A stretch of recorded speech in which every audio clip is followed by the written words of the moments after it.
आता isakal.com आहे देशातील नंबर 1 ची मराठी न्यूज वेबसाईट। प्रत्येक अपडेटसाठी isakal.com ला नक्की भेट द्या। नांदेडच्या उमरी पोलीस ठाण्यामध्ये एक व्यक्ती येते तक्रार देण्यासाठी नाही तर केलेला गुन्हा कबूल करण्यासाठी, आणि साधा सुद्धा गुन्हा नाही तर दुहेरी हत्याकांड, 2 मर्डर आणि आरोपी स्वतः कबुलीसाठी येतो। हे पाहून पोलीसही 2 मिनिटं चक्रावले। त्याच्या म्हणण्यानुसार त्यानं दोघांची हत्या करून त्यांचे हातपाय बांधून विहिरीत ढकललं आणि हत्या केलेल्या दोघांपैकी एक त्याची स्वतःची मुलगी। हे ऐकून पोलीसही चक्रावले। ऑनर किलिंगच्या घटनेनं नांदेड जिल्हा सध्या पुरता हादरलाय। नेमकं काय घडलंय पाहूयात व्हिडिओच्या माध्यमातून। नमस्कार, मी अक्षता आणि तुम्ही पाहताय सकाळ। नांदेड जिल्ह्यातील उमरी तालुक्यातील बोरजुनी येथील संजीवनी कमळे या तरुणीचा वर्षभरापूर्वीच गोळेगाव येथील एका तरुणासोबत विवाह झाला होता।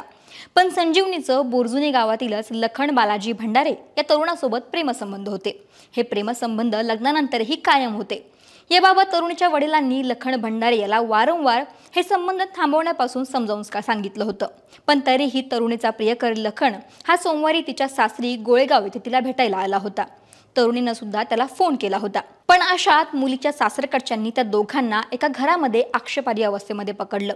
तरुणीच्या सासरच्या मंडळींनी त्या दोघांना रंगेहात पकडलं। त्यावेळी तरुणीला मारहाण केल्याचंही बोललं जातं। तिथेच या दोघांना बांधून ठेवलं गेलं। त्यानंतर सासरच्या मंडळींनी हा सर्व प्रकार तरुणीच्या माहेरच्यांना कळवला। घटनेची माहिती मिळताच संजीवनीचे वडील मारुती सुरणे आपल्या भावासोबत आणि आणखीन एका व्यक्तीला सोबत घेऊन गोळेगावला पोहोचले। सासरच्या मंडळींनी घडलेला प्रकार संजीवनीच्या वडिलांना सांगितला आणि आपली मुलगी घेऊन जा असं सांगितलं। यानंतर वडिलांनी मुलीला मारहाण केली आणि तिच्या प्रियकराला सुद्धा बेदम मारलं। त्या मुलाच्या घरच्यांना सुद्धा फोन केला। सुरणे आणि इतर नातेवाईकांनी तरुणी आणि तिच्या प्रियकराला गावाकडे घेऊन जात असल्याचं सांगून गोळेगावहून निघाले। करकाळा मार्गे ते पायीच बोरजुनीला जात होते। इकडे त्या लखनचे वडील म्हणजेच बालाजी भंडारे मुलाला घ्यायला आणि प्रकरण शांत करण्यासाठी गोळेगावला पोहोचले, पण मुलीचे वडील त्या दोघांना घेऊन आधीच निघाले असं त्यांना कळालं आणि ते शेताच्या मार्गाने गेल्याचं समजताच भंडारे देखील त्या मार्गाने निघाले। इकडे मुलीच्या कारणाम्यामुळे वडील आणि त्यांचे नातेवाईक प्रचंड रागामध्ये होते। वाटेतही त्या दोघांना मारहाण सुरूच होती। अशात संताप आल्यानं तरुणीच्या वडिलांनी आणि इतर नातेवाईकांनी दोघांनाही करकाळा शिवारात एका विहिरीमध्ये फेकून दिलं। दोघांचेही हातपाय बांधले आणि विहिरीमध्ये ढकलून दिलं, जेणेकरून विहिरीबाहेर त्यांना पडता येणार नाही। त्यानंतर वडिलांनी स्वतः पोलीस ठाणं गाठलं आणि पोलिसांना ही माहिती दिली। आज उमरी पोलीस स्टेशन हद्दीमध्ये एका शेतशिवाऱ्यामधील विहिरीमध्ये आम्हाला 2 बॉडी आहेत अशा माहिती मिळाली।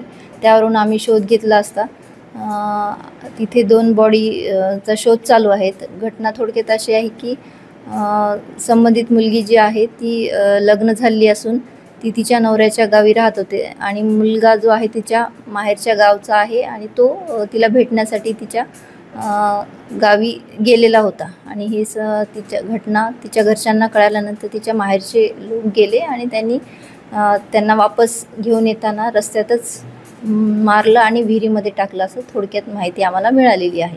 आणि सध्या मुलीची बॉडी मिळालेली आहे, आणखी मुलाची बॉडी मिळालेली नाही। पुढील घटनेचा जे आहे ते तपास आणखी पोलीस करत आहेत।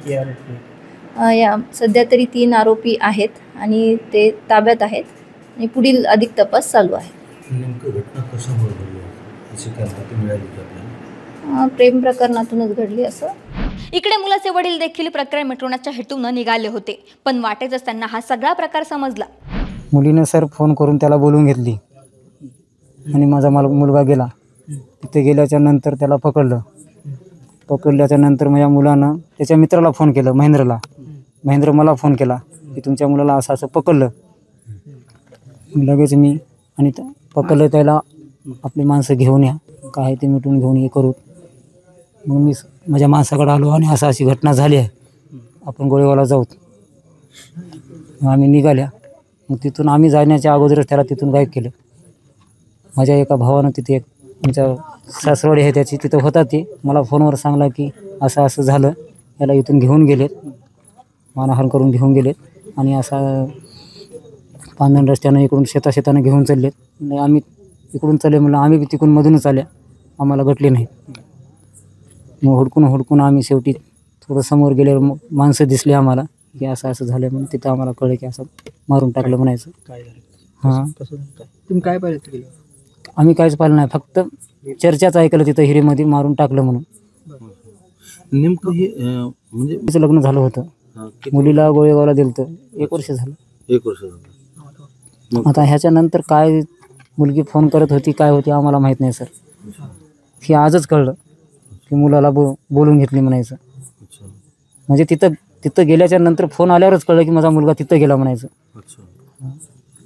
त्याच्या व्यतिरिक्त काय नाही. आता मागणी काय तुमची?